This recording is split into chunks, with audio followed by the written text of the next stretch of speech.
Oh, did I have that muted the whole time? Ah, fuck, Smitty. Oh boy. Oh, if only you had an audio engineer in the room, huh? I can't expect you to do all the work. Boy, turn that off. It's only a half a train wreck, you know. Well, there might be some survivors then. We'll take it. When I have an actual true engineer, an audio file, so to speak, in here, I'm always like, oh man, I don't want to look stupid. Oh man, I don't want to look dumb around Dave. And then I just forget one key step. You mute one thing, you know, and then you're like, oh, I don't know what I'm doing. Hey man, I've been tracking bands that hire me to think I know what I'm doing, and you know I don't. And I'll be swapping out chords and shit, and something's muted. Still to this day, and I've been at it for 100 years. I'll still do that. I mean, that makes me feel a little bit better. How far into a project have you ever gotten where you're like, not a project necessarily, because I feel like that's an easy one. After a certain amount of time, you're like, oh, this isn't on, or this isn't on.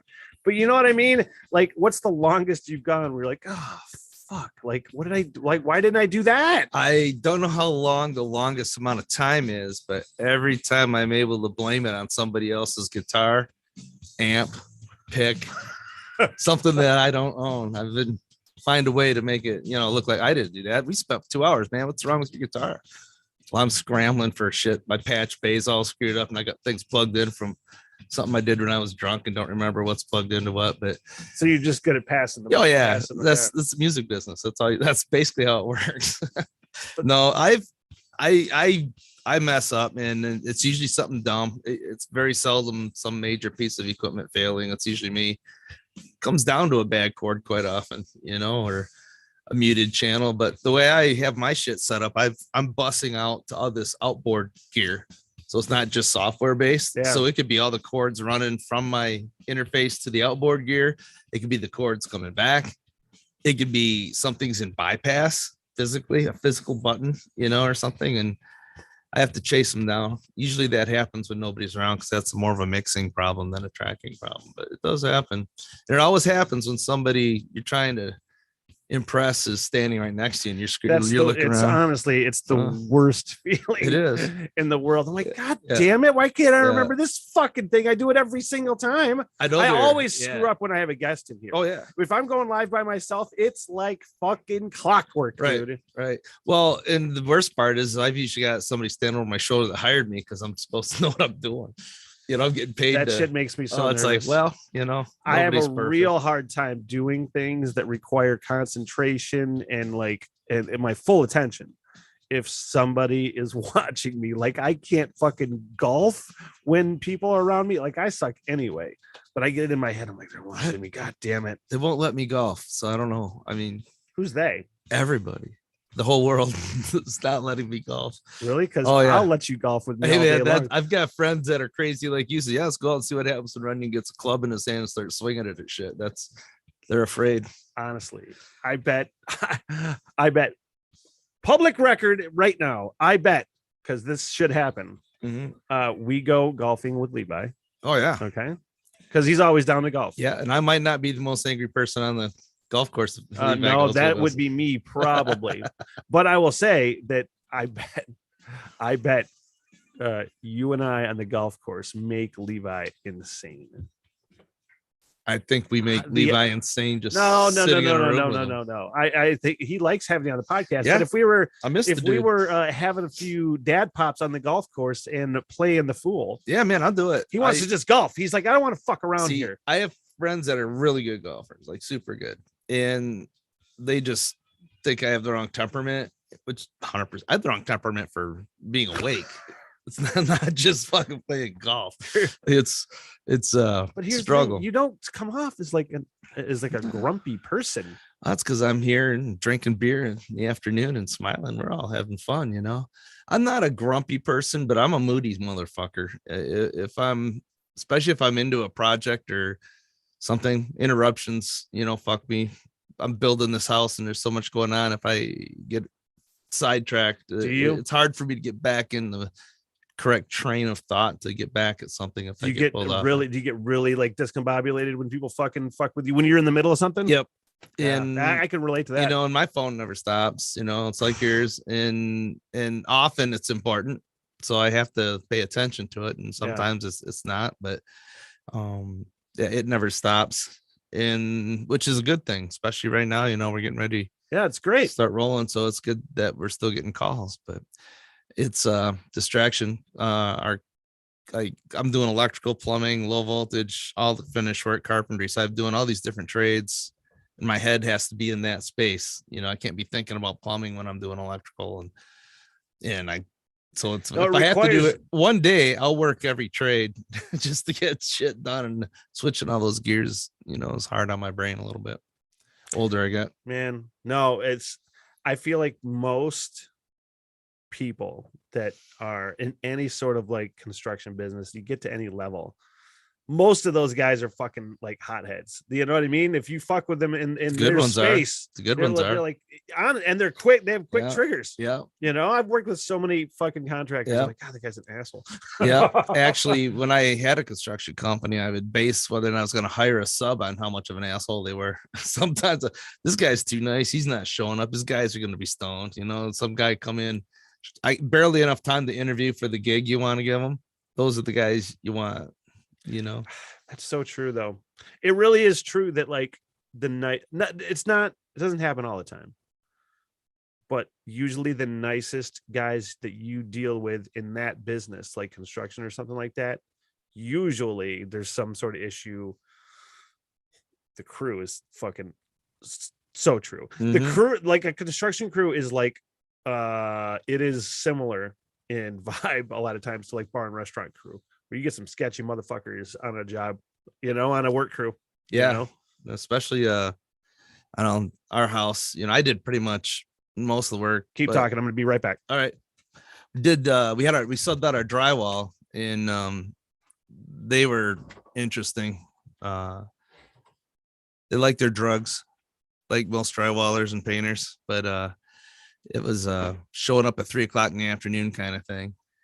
And that's hard to get shit done that way, but it's not uncommon. It's hard to find. Funny is when that happens, when the whole crew gets there at like 3:00. I'm like, a lot of times I know what it is, because a lot of times you wrap up one job, you go to another one. There's a lot of crews that have like 4 or 5 different jobs going on, so they show up at one for like 3 hours a day, then they get done with this one thing for it, then they go to this other job for like 3 hours a day. Yeah.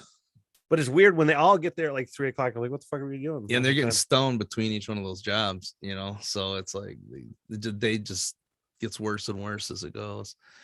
A lot of issues with that's one of the reasons I did so much of this myself. Well, for save money for one thing, and I know how to do it. So, but it just hard to get good people right now in particular. And I know good people, and so I'm lucky. Our framing guy is awesome, you know.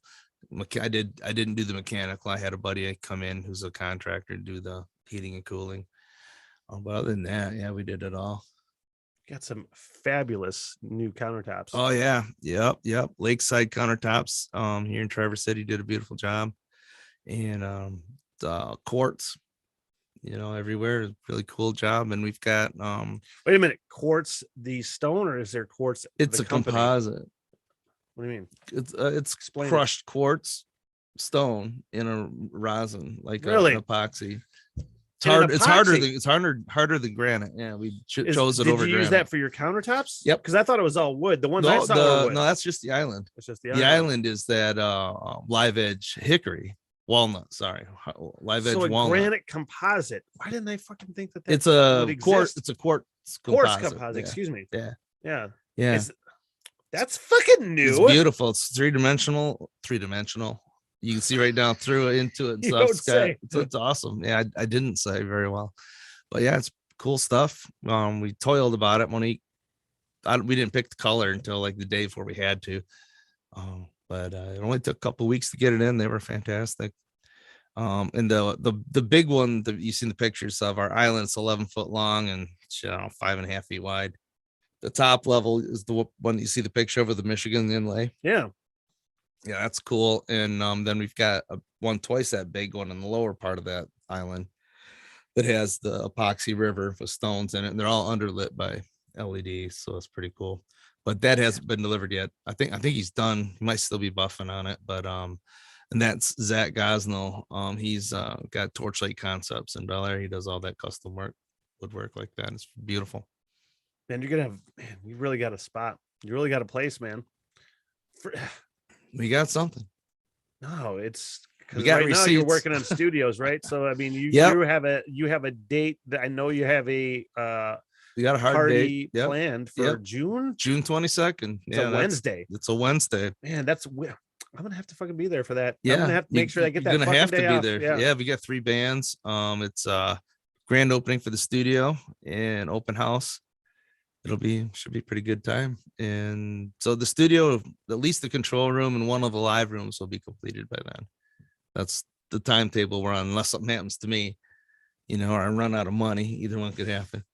And but we did start officially working on the studio end of the house this week. So have you had any moments that you can just sit back, be excited, relax, like just sit down and okay, I got a handle on this. I don't feel like I need to be fucking doing shit like all the time. Have you had any relaxed moments? Been No. able to have any of that shit? I haven't had anything like that since I was 5 years old.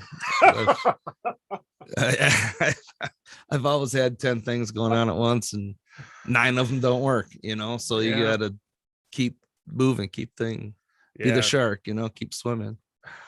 No, I know. Talking about that. We were just talking about that before we went live on the podcast. It was like, it's just like, I don't know what it would be like if I didn't put a million things on my own fucking plate and then go, why don't I have time to do fucking anything? Yeah. In my case, Monique is the same way. So we're both doing it, and it's neither one of us is the voice of reason. Say, hey man, take a day off, or hey, let's slow down. We either have to get sick or running out of material.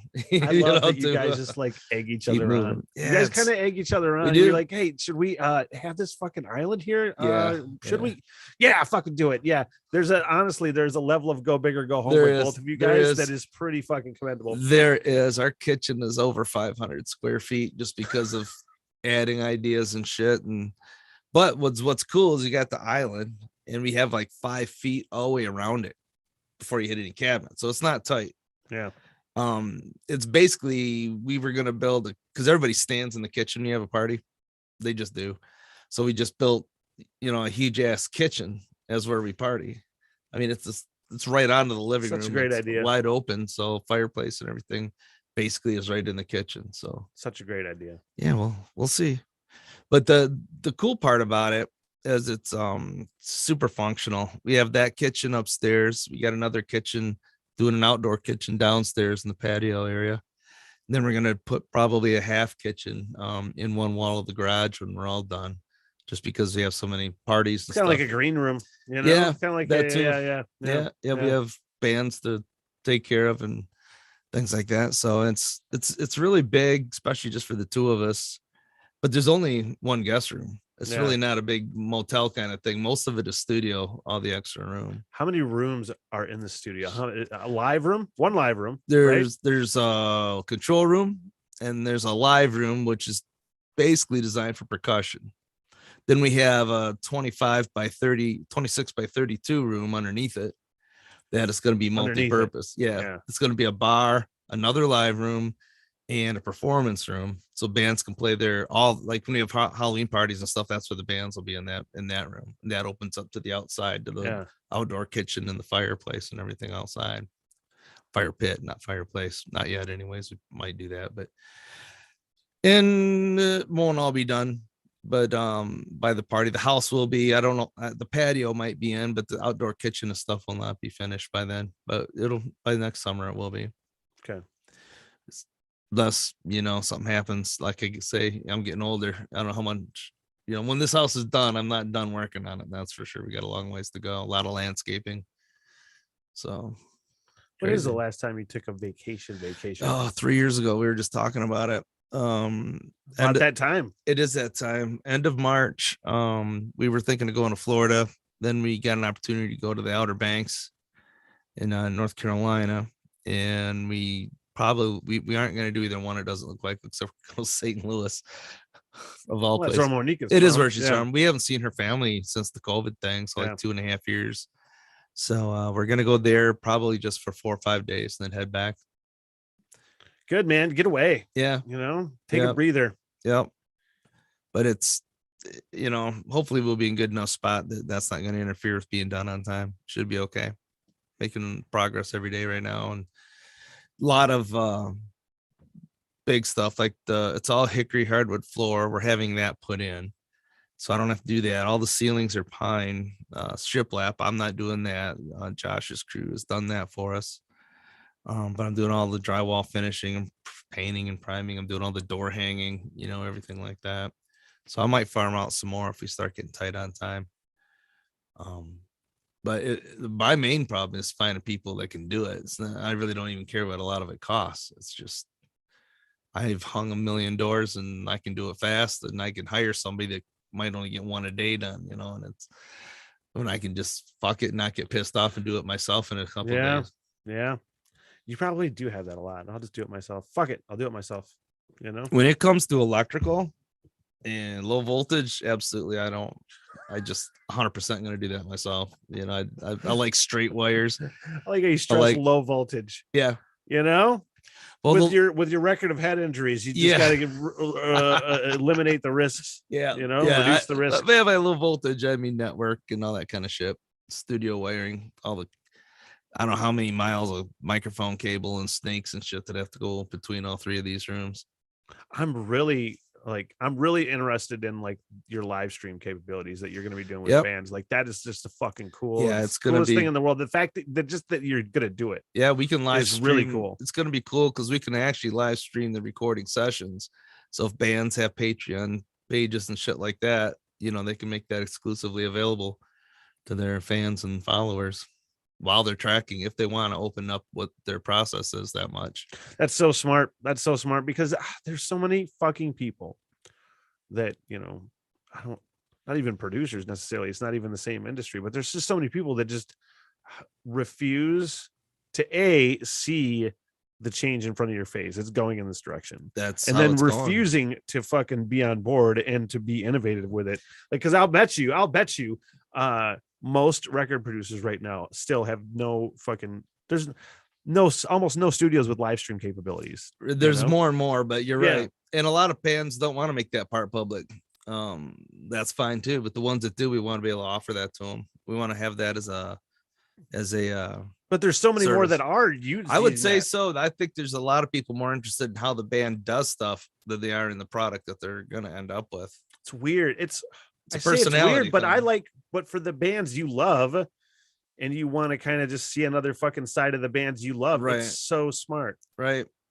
And honestly, it's the world's just going that way. Whether you got a brew house or an accountant, even they almost all have a webcam pointed at something somewhere that you can check in all the time. So dude, don't get me fucking started. All the time I'm just like, what else can I fucking just record? Stick a camera on? What the fuck else? Yeah, I think I actually sent a picture to my buddies today when I was taking a shit, and that's the first time I've ever taken a selfie when I was on the toilet. You know what I mean? I'm usually I believe you. I think that's true. I've never ever really it's never ever a thing. How could that just be a one first time thing, man? I mean, I've never done it because I'm not a fucking weirdo, but well, we both know me. And, well, that's true. I never have ever taken a selfie on the toilet. Today was a first. Okay, so who'd you send it to? Tim and Ryan. Oh, well, see, now that makes certain amount of sense. They were taking, hey, getting ready for this day. I'm like, getting ready for a poop. What were we talking about before I said taking selfies on the toilet? I don't know. That trumps everything, man. You just took over the conversation. Now we're fucked. Sorry. No, we're talking about live streaming, and that's, you got to stick a camera in front of your face. I'm like, thankfully I don't have one in the fucking bathroom was the idea behind that. Right. Yeah. Because we don't have any windows between the rooms for acoustic reasons. And so everything's video conference from room to room. So we have the feeds going anyways, and we're DVRing everything 24/7 while we're tracking. A lot of bands want that so they can use the footage for videos and things. I figure why not put it behind a wall that they can get a code to, and they can put it on their Patreon or YouTube. They can do whatever they want with it, as far as I'm concerned. Doesn't matter to me, but as long as nothing too illegal is going on, in the background. Just a little illegal. Yeah, there's gonna have to be some camera blind spots designed into this. So, Dave, tell me about some of your mildly illicit activities. No, I don't want. I don't want to hear it. I don't want everybody seeing the hamsters or the gerbils. I mean, those are some rock and roll stories you don't tell in public. That's kids. True. There aren't many, but there couldn't be any kids listening, watching this fucking podcast right now. If they are, they got other problems. There's like this. It's such a. I'm dealing with this weird thing now where I started doing reaction videos. You know what I mean? Yeah. I'm trying to, because they're fun. I love watching them. It's a different way to listen to music. It's a real fucking. It's just a different form of entertainment that people like. Yep. And I basically did the same thing on the radio. So I'm gonna fucking try to do this shit, and it's kind of working. I do the whole stoner reacts kind of angle to it. But there's a couple bands that I've been hitting, and that it's a very young fan base. You know what I mean? Yeah. When you realize that you're like the old guy. Oh fuck, you know what I mean? I've gotten called it so many times, just fucking old guy, whatever the fuck, closed-minded. I'm like, well, you're right. I've been the old guy for 30 years. Always. Yeah. Even when I was a kid, I was probably the old guy. It's just the way. Yeah, I have all kinds of kids yelling at me now. Well, fuck them. That's all kids do is yell. They don't. I don't know if they're kids though. I don't know if they're kids. By kids, I mean anybody under 30. Just about us bitching is kind of what they're good at. I have gotten to the point where it's 20s are it feels like I'm talking to a kid with someone in their 20s. Right, I know. Someone in their teens, even. I'm late 18, 19, 20. I'm like, oh fuck, it's just I can't even talk to you because you can't drink alcohol. Yeah. Well, yeah, when I was early 20s, I had 2 kids, a wife, and at least one business. It's just different world. I had to. How many years and no kids to do one business that I'm like, I don't know if I like it. I don't know. This is a good idea. You know what I mean? Well, you know what? All this shit backwards. We all have different paths. To get philosophical for a minute, I don't know if I did it right. I don't know if that was the right answer. I had an opportunity to get out of here when I was quite young and go to California and play bass, and people I could have gone out with are successful. I chose to come back here after school and stay and raise a family. I'm glad I did it though, because right now, I don't know if I'd be alive still. Probably not. I wouldn't be who I am. I would have been a mess probably. But I wouldn't be my age building a nice recording studio with the great kids, grandkid, and super excellent friends and everything in the world going for me right now. That I probably wouldn't at this age. I'd be burned out, has been, maybe living on the street of San Francisco or something.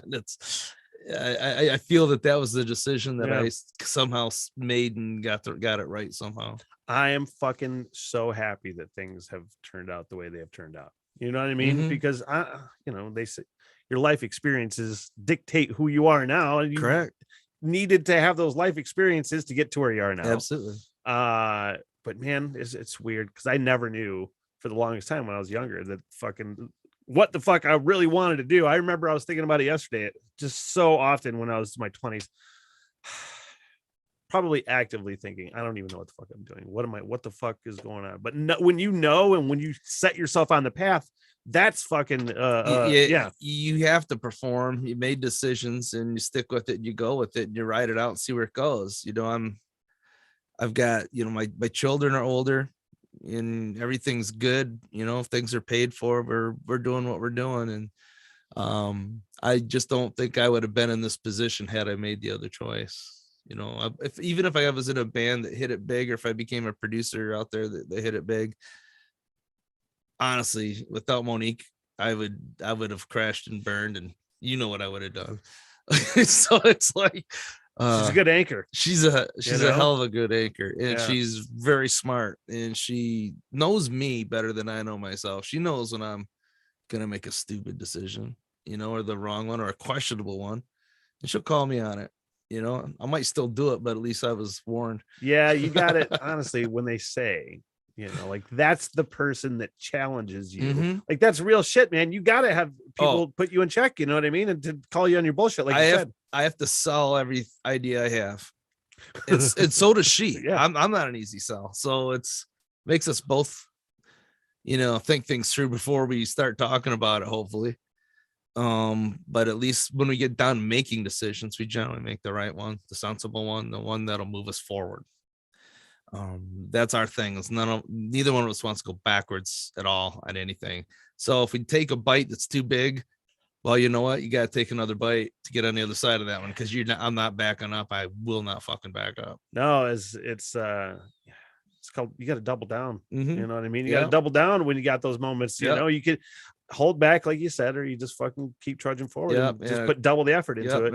And a couple times during this whole build, I've been tempted to go, oh my God, if I don't finish the studio, I don't have to work, and I don't have to buy all this stuff. And then I hear something, I hear a new song, or somebody calls me up and I have to go back into an archived hard drive and find something for somebody and upload it. And I listen to it. And I think every memory comes back when I go back to an old hard drive to open up an old song. To somebody wants to do a radio edit or take the vocals out or whatever for radio, TV. And I open them up and listen to them again. All the memories come back. That's cool. All the ideas, because a song will start out as an idea, and by the time we get done, it might be completely different, but the whole process comes right back to my brain. It's like it's being stored in there with that hard drive. When I open that thing up and the screen pops up, it all comes back to me. Arguments come back to me. God damn, that guitar's out of tune, comes back to me. Sure. Shit like that. Sure. Like, oh, you wonder why there's a chorus, on that left guitar through every verse? It's because it was out of tune. I had to fucking hide it in an effect and put a rotary on it because the dude's gone and not coming back. You can't replay it. It's like in a fucking stupid, fucked up way. It's like Facebook memories. You know what I mean? Like you look at your very similar. I look at my Facebook memories from like, I don't know, fucking 10 years ago or something. Like, what a fucking dipshit. But you remember exactly how you felt in that moment when you made whatever fucking cryptic post or whatever meme you fucking posted or whatever song you posted. You're instantly remember how the fuck you felt when you're doing that. So in a way it's similar. It is similar. It's same kind of trigger. It's like smelling, baking bread or whatever. It takes you back. It's so weird. I can't remember what the fuck I was watching. I think I was watching that new show Station 11 on HBO Max, and I want to talk about that again when we're done talking about this. Sure. It's interesting. But I think it was in that show where there was a scene and they were talking about your personal feelings going back and listening to an album. Somebody had made an album and they're like, oh, I just remember fucking like my terrible marriage, or my mom had died that year, so all I associate with this album now is fucking my mom being sick. That's all I associate. So I don't even like fucking hearing it now. But it's crazy because for people that like listen to music, you know what I mean? You have your own fucking interpretation of what that means to you, and it could mean something that's totally different to who made it. That's the beauty of it. To me, that's the useful purpose of music, is it does something in our brain. It releases chemicals that are re-released when you hear it again. There's a song out there, I can blame it on that song for me even being in the music business, and I hear it all the time because it's used a lot on TikTok as a background sound.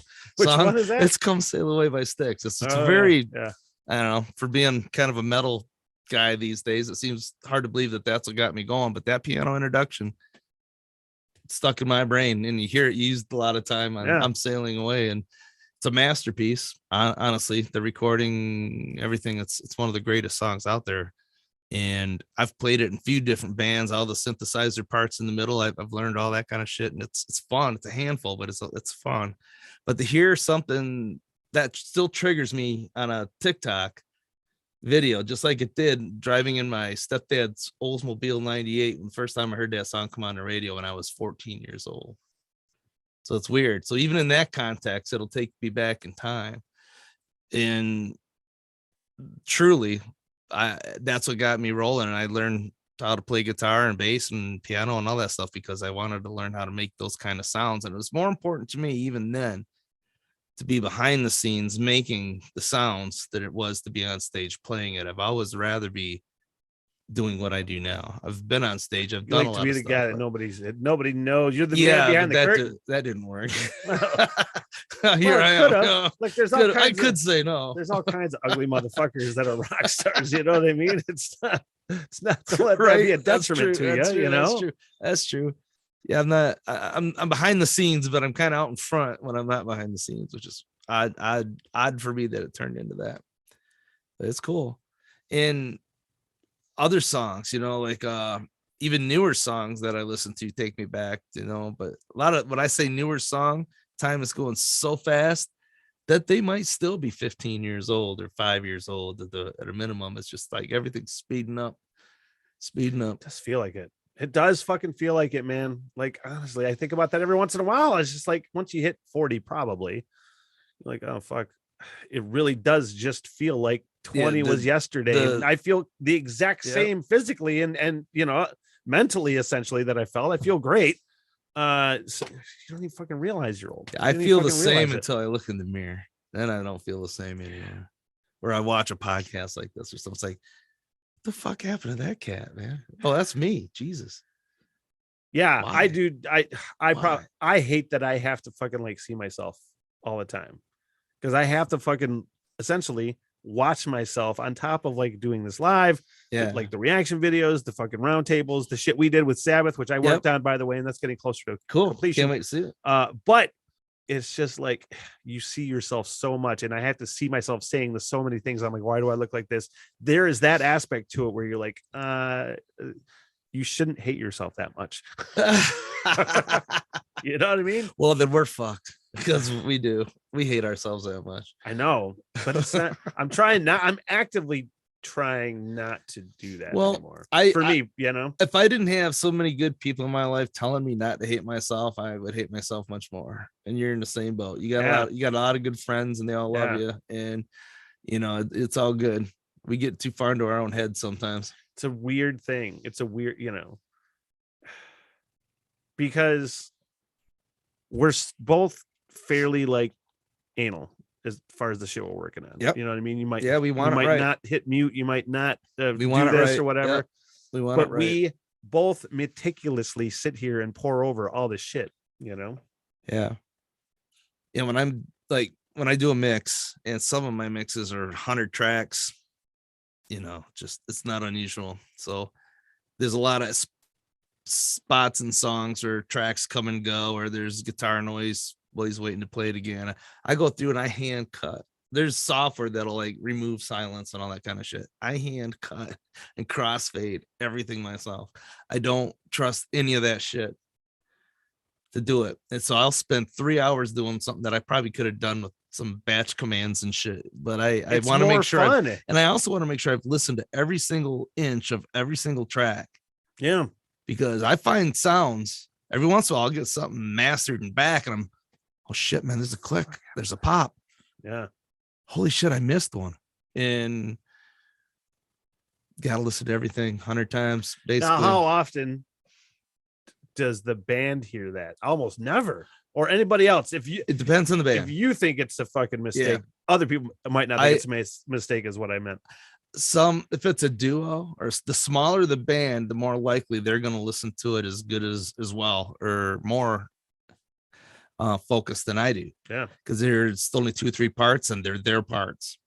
I get a big band, you got 10 guitar tracks and maybe horns, maybe strings, and shit starts getting buried, and it's just too much for any one person other than me or somebody that's helping me to go over everything like that.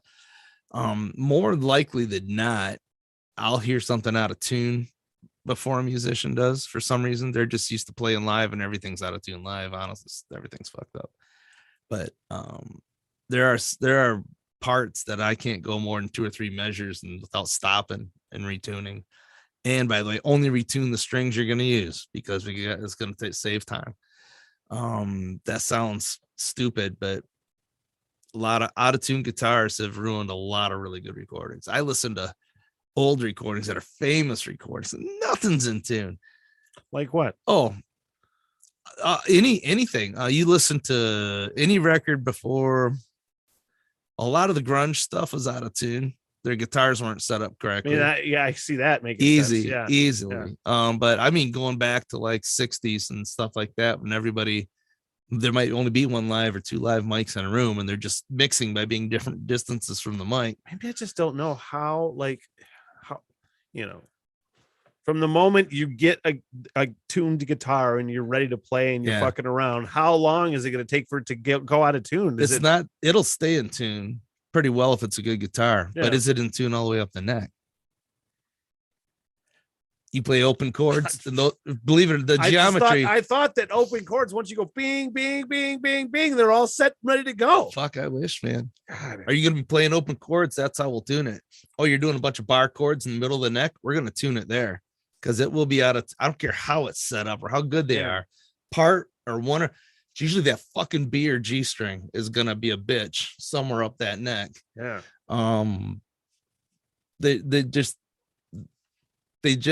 nothing is perfectly in tune. If you perfectly tune a piano, it sounds like shit. Even they are intentionally progressively out of tune up and down from middle C, go in both directions, so that it sounds real.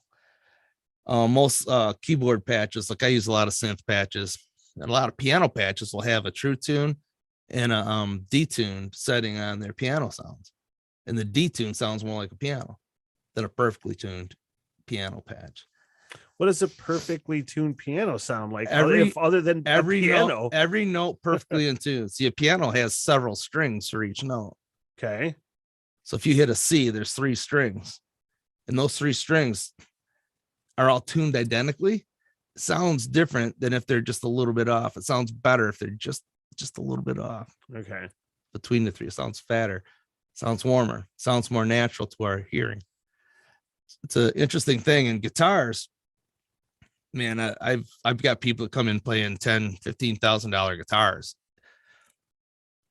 They're no more likely to be in tune all the way up and down than a $400 Squire Strat. It depends on who set it up and how they're played. Yeah, it's interesting. A lot of live guys just tune it and off they go. Or you get these acoustic cats that come in, they throw a capo on it. Fuck that. I hate capos, man. I really don't like them. No guitars in tune with a capo on it. You got to tune every time you move it. You can do it, but you got to tune it every time you move it. And you don't see it live, man. You just see them moving that thing around and start singing. And it drives me nuts to go into a bar and there's some dudes slide a capo around an acoustic guitar and it's just getting worse and worse and worse. And they don't do anything about it. I've left.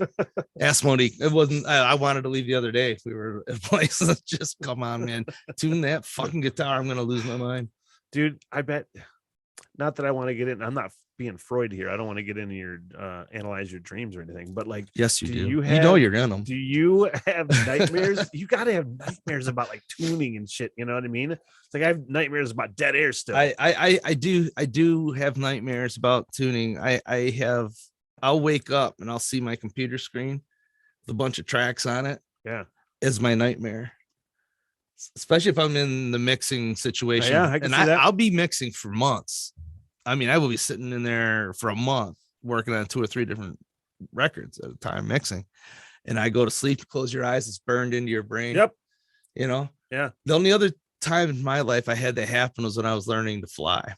I would wake up seeing the panel, the control panel in front of me while I was learning to fly, because you just stare at that, you memorize that shit so you don't die. It's serious to actually know what it all meant. So I would wake up in the middle of the night and with flashes of being in a spin, and watching the artificial horizon. It's supposed to be brown is down. That's how you know you're not upside down. Okay. So when brown's up, you're upside down. So I would have dreams of the browns up, wake up. It was stupid. That was a long time ago, but that was the only other time that my daily life snuck into my brain was flying. And it still does in the music business. Out of tune shit, vocals I can't. Let's not talk about that. No, let's talk Oh my about God, that. vocals. Let's talk about Holy honestly, shit. that's got to be the worst thing ever to track. There's got to be so many instances where you're just like, I can't fucking take this person's voice one more day. Yep. It's just gonna make me fucking murder. Yeah, luckily that doesn't happen very often anymore, but it does. And quite I often, bet, dude. It's just that, yep. and it's usually the people that can't sing very well that are the most particular. I think, It's like, yeah. I want to use this microphone. I want to use this preamp. And I hear this compressor is really good. Do you have all that? I go, yep. Cool. I have that signal chain. We'll use that. And then they'll go, man, that just doesn't sound right. Maybe we should try something else. I'm like, it's not, seriously, I could take a 57, put it inside a sock and put them in a closet. What it's did going to you sound the same. think it was gonna sound like? What's it missing? I've got a client that I did a project for, and he's been to everybody in Northern Michigan, and he's never released anything. He's had all these really good engineers, good producers, all friends of mine, people I love. They're very good at their jobs. They're all excellent. And nobody can get this guy the product that he wants. And we're all talking to each other, texting and shit. It's like, it's not is it me? Is it you? Yeah. He's like, well, this guy's not happy. It sounds good, and it does sound good. There's nothing wrong with it. It sounds like he does live. Yeah. He does a lot of live stuff. But he's not happy with it, and so you can't make everybody happy. But then you get somebody in that's pretty successful. They play all the time. They've made a bunch of records. Excuse me. They hardly ever even listen to my mix. Yeah. Oh, it sounds good. All right. You happy? You happy? Yep. Or they have one representative in the band that's making the decisions, or they're all going through that's the smart thing to do. And then there's not a bunch of fighting and note differences. And I get notes on mixes. Okay, cool. Let's make changes. Come on in. And off we go. We're done. A good band is so easy to do a record with. A bad band, you're never, ever fucking done. You are never going to finish it because it's never going to sound like what they think they sound like. Or they tie my hands, you have to use these drums. You have to use this vocal track. And I'm like, man, there's so many better drum tracks. There's so many better vocal tracks that we've recorded, and I don't get to make all those decisions. Some bands I do, but often I don't. Now you can do, I know you usually basically only agree to sign on if you're going to do the engineering as well as the producer. Yeah, right? That's more the case now than ever. I did a lot of projects recently in the last few years where I didn't produce them, but I did engineer them, and I don't really like them. And at my age, I'm done doing shit I don't like. I don't have to. So I'll either be co-producing or full out producing anything that comes out of the new studio, other than drums, because we're also going to be offering a service of people want to come in and just do their drums and do everything else themselves. Really? Yeah, because there's a lot of cats out there that are such good engineers, are such good home producers, and their music's great, but they don't have all the microphones or $10,000 drum sets or anything that we have. So I think there's a business to be done there where they just get their pre-production done, come in, we do all their drums, and I'll do whatever I do to drums if they want me to, and they can take them with and use them however they want. I think there's a pretty good, and then I'm in and out in a couple of days of a project. I don't have to be married to a project for months like I normally am, which will allow me to take projects I want to do, more, just to have like a side business of just getting drums for people. And I've got Gary Bowling. He's got several drum kits like Noma Cooley. He's got high-end drums, and he's the best, drum tech guy. I know he can tune anything, anywhere, anyhow. He's a mechanic. He's an engineer. So we're going to be kind of doing a lot of that stuff for people. We're hoping that'll be a pretty big part of what we're doing. And that allows me to spend more time as a musician and as a producer on the other projects that I will be doing. So another new niche for us, just doing drums for people that do everything else themselves. Yeah. Are you still going to play? Are you still doing shows anywhere, playing with bands anywhere? Every once in a while I get the urge to play live. I have several bands that I got an open invitation. A couple of bands will fire somebody if I want to go play. I don't want to do that. But the thing about me playing live is that it inevitably ends up taking up more time. I mean, people don't realize, or musicians do, to go play a gig at a casino for 4 hours. That takes your whole day. probably takes half the next day, recovering, traveling, whatever. And now that at least 1 or 2 nights a week rehearsing. So, you're lucky to walk out of a gig making $10 an hour. You add up your time into it. Because they don't pay any more now than they did 30 years ago when I was playing every weekend. Man. In fact, bars and clubs are paying less than they were 30 years ago. I don't want to get into what we're paying bands right now, so I'm gonna. Yeah, let's talk about that. You make me talk about shit. Let's talk about. Well, we're not paying bands much. No, you know can't. What I mean, you can't. Especially for like a new bar. I mean, we just can't. You know what I mean? We're paying. There's a lot of bars that don't pay their fucking bands, right? And that's one of the things I said if I'm going to be, and they were going to pay them anyway. Yep. But I said, like, if I'm going to be booking bands, we got to be paying bands because I don't want to do that if we're not. I agree. But like, I've already had to deal with like, oh, we thought you were going to pay way more than what you said because I missed a comma or something. You know what I mean? And it's just like, so not. That's the shitty part of this business that I hate is having to deal 30 with years ago, bands I played in would generally play 2 nights a week. All right. And for 2 nights, it'd be $1,500. Yeah. All right. For a 4-person band. That's not happening anymore. And that was bars. That was the same bars we could walk to from here and grab a beer, and that's usually not a 2-night gig anymore. And you're usually done by 11 or 12 because nobody wants to drive past those hours for obvious reasons, for good reasons, honestly. But used to just rock. You couldn't fit another person into the buildings back when we used to play these local clubs, and they made money and they paid bands, and it was a pretty good career. It was a good subsidy to a career anyways. But now if a band gets $500 a night, they're freaking out because they're rich. And it's not the case. You're losing your ass if you're only making $500 to play a gig. I don't care if there's 1 person or 5. Yeah. You cannot afford to do it for that if you add it all up. I mean, hell, I'd show up my bass rig alone, those were $12,000 bass and my guitars in my cabinet and head and stuff, plus all the songs that I've memorized over the years. And it's and there's so many people that will play for nothing that they don't realize that they're fucking it up for themselves. I feel like there's such a parallel just between the music industry, how much they're making. We kind of talked about just kind of the type of person that in bands and in bars and restaurants, but the same as from a financial standpoint, how much people are getting paid. That is honestly very parallel. Yeah. I feel like, you know what I mean? Bars and restaurants are like, fucking, we're going to pay our people shit. We're going to pay the band shit that come in there. It's kind of just a growing trend. Right.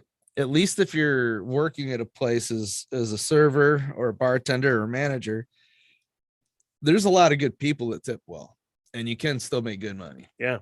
But that shouldn't be what you're relying on. I mean, no, it's like with bands, like, bands can get tipped too. And they should, you should tip a band if you're enjoying a band.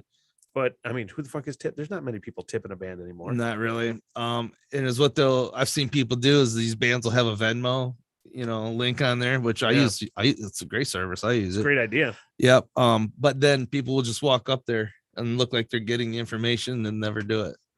They go sit down. Yeah.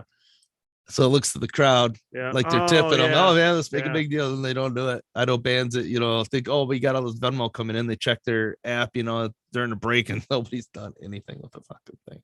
So the jar is how you do it. Our band I played with for almost 30 years. Ground Zero, we never once that I can remember had a tip jar out. I can't remember it if we ever did. I don't remember it being a thing either for years. We got paid to play, and I don't really remember it being a thing. I mean, a few here and there was a tip jar out. And don't get me started on the pay to play the other way around, because that's more common than other, man. These festivals are getting people to sell 100 tickets before they'll leave, and then you still might not get the gig. Yeah, somebody sold 101.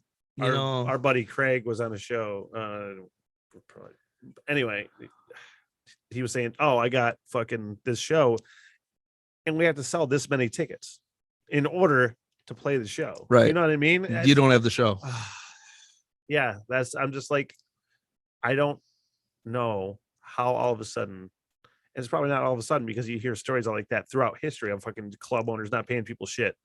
But I mean, if there's a place used to be in Traverse City, that's how all these local bands got up on stage with selling tickets. Yeah. Which selling tickets is one thing. You had the gig before you got those tickets to sell. Sure. As far as I knew, nobody had to sell a certain amount to get the gig. So there was at least that. And a lot of bands would just buy the tickets and hand them out to their people. That's a choice. Yeah. But I've played on that stage in several different bands, and none of the bands I played in sold any tickets. It's who you know, it's who you are. Yeah. A lot of the bands coming up sold a shitload of tickets, and it's just like, it's such a shady way of doing business. It's like, you're the fucking promoter, right? Do a better job at spreading word about this fucking show. You know, that's how it used to be. Yeah. I've gotten in not arguments, but discussions with people. Yeah, well, it is up to the band to get people. No, it's not, man. I've been here so long. That is not how it works. You got people getting paid to promote. You got people paid to put those shows on, and they're supposed to pay you. You're the talent. Don't ever forget, you are the goddamn talent. You are why people are coming in these doors. They're why they're buying beer. They're why they're buying shots. That's why they're having a good time. They're bringing their friends, because you are the talent. You are not a salesperson. You are not a promoter. You shouldn't do those things. You should learn your fucking songs, tune your goddamn guitar. Yeah, get up on stage and rock. The band should have some sort of like promotional aspect to it. I think bands, if they want to have their own promotion person, I think that's not a bad idea, because that's how you're going to. That's also called a booking agent. Is the difference between like if you're selling tickets or if it's just like show up because it's a bar gig? You know what I mean? Well, I mean, it's different now because there's fewer venues. Yeah. I think there's more competition, and I'm an old man. I'm stuck in my ways. You have to pay to play. You do not have the gig.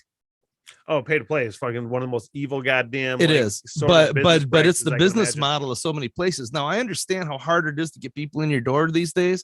I understand why venues are doing it. I got friends that own venues. I got friends that are doing everything to bands that I just talked about. Yeah. They're still my friends. Their hands are tied. The industry's kind of gone this way. I'm old and my ways are set. I just won't fucking do that. I don't need to. So fuck them. I'll put my own venue up. I'll have my own fucking party. I'll have my own guys, and the bands will get paid, and nobody will spend a fucking dime to come and have a good time. You can do that. It just takes a little bit of money. Yep. And a lot of these people that are making people pay to play have shitload of money. I mean, they're not hurting. Usually. Yeah. That's how they get it. That's how they keep it. Yeah. How'd millionaires stay millionaires? Anybody else by not giving anybody fucking money. Exactly. Yeah. It's so fucking true, man. Yeah.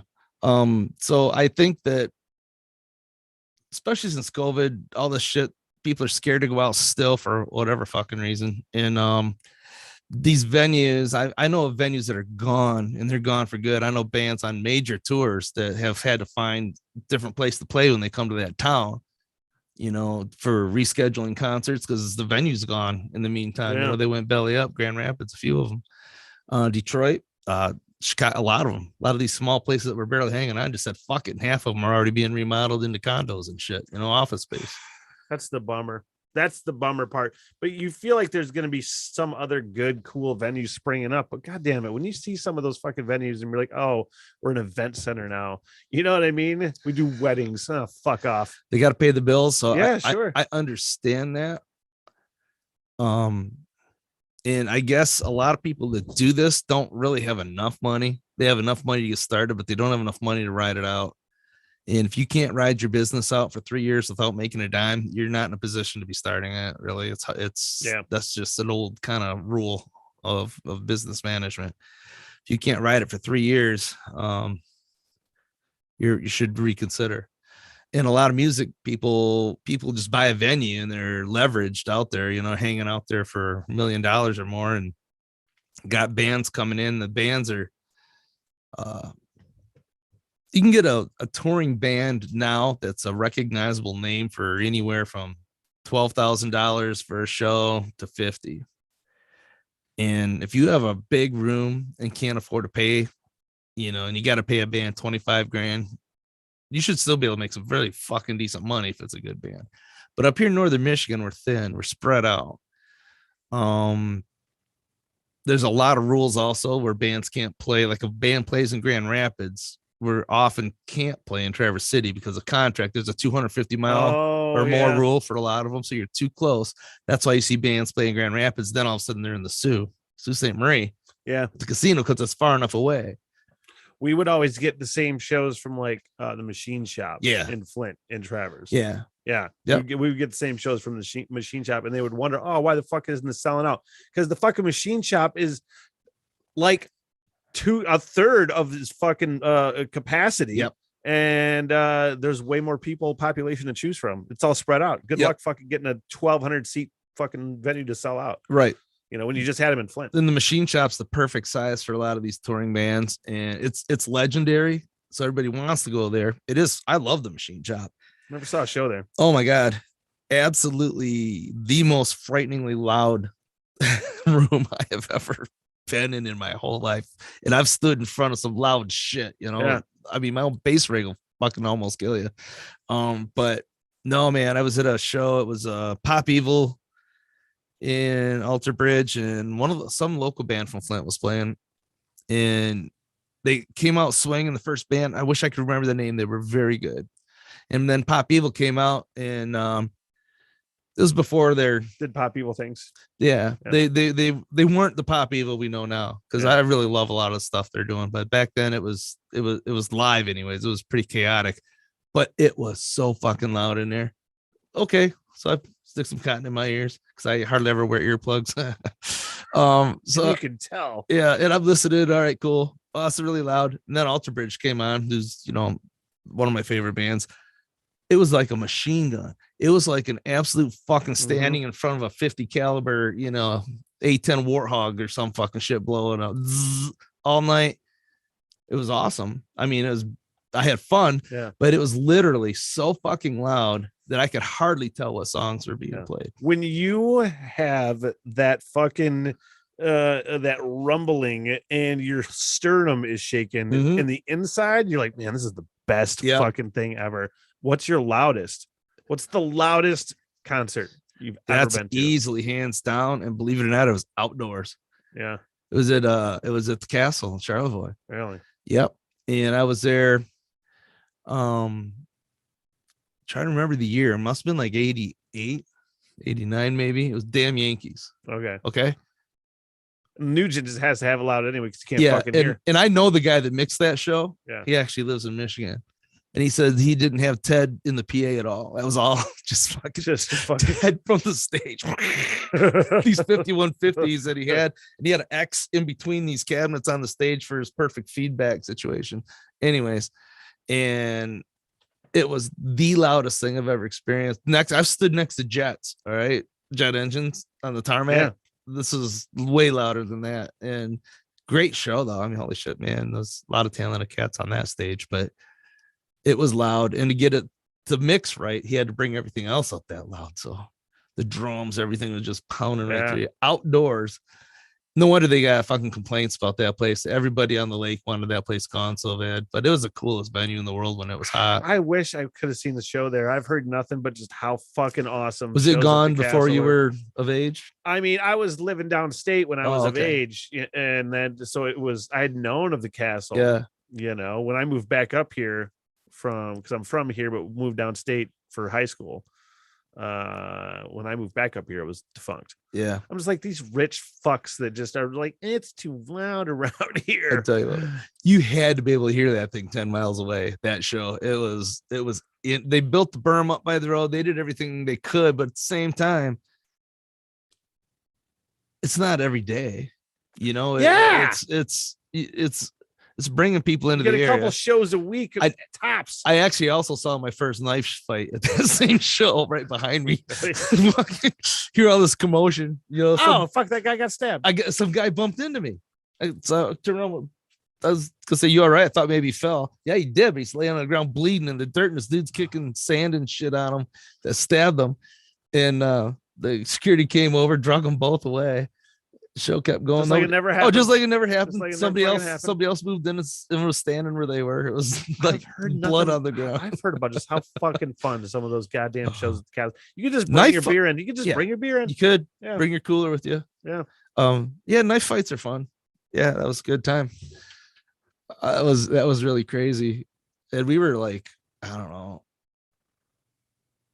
probably 30 rows back even, and it was that loud. We weren't close to the front at all, but we were on the right side where the Nuge was standing. Tommy Shaw was over on the other side, and it was just his guitars were just pointed right down that row, man. It was loud. It was super loud. Black Sabbath at Pine Knob.